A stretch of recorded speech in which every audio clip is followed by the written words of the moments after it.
Hey, so today I'll be talking to you about understanding the importance of mental health self-care.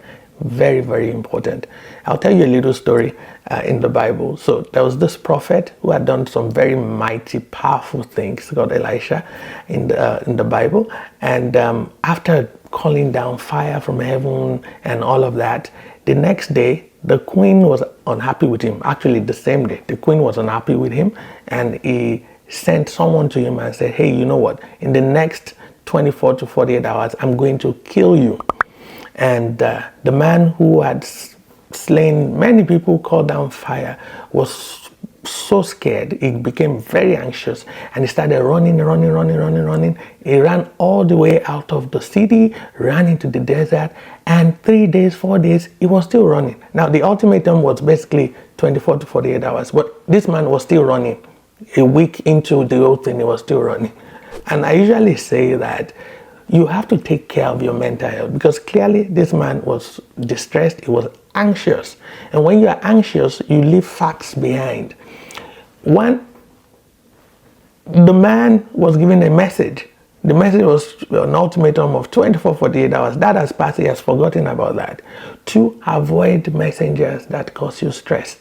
So usually when I'm talking to someone and that talk is leading to me getting emotionally worked up, I leave the debate, I leave the argument. I'm like, okay, you know what, that's okay. Let's just forget about it. So a lot of people who know me say, oh, I like to run away from arguments, or I run away from difficult things. No, I don't run away from arguments or difficult things. I just protect my mental health. There's no point working yourself up for nothing, because at the end of the day, from a medical point of view, we are our brain. Everything that we are is controlled and in this brain. Even when we love, we secrete an hormone, oxytocin, that's responsible for love. When we're stressed, it's cortisol. When we are excited, it's dopamine. When we're happy, everything that we experience is defined by hormones that are controlled by this brain. And you need to protect this brain. And the easy way to do it is to just avoid anything that is going to stress you, especially the messengers that bring messages that will stress you. You don't want to hear it, you don't want to see it. So don't watch things that will stress you. Don't get into the debate, especially politics or things that don't concern you. Just stay away from it and keep those brain hormones and chemicals in an equilibrium that will make you sleep well at night, will help you focus on the productive things of life. That's the way for self-preservation.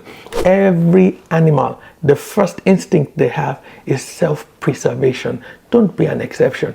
Preserve yourself. And preserve yourself by just ignore the naysayers, avoid the messengers of trouble, the messengers with bad news, and focus on your objectives. And that way, you get to have relaxed mind, no anxiety, you sleep well.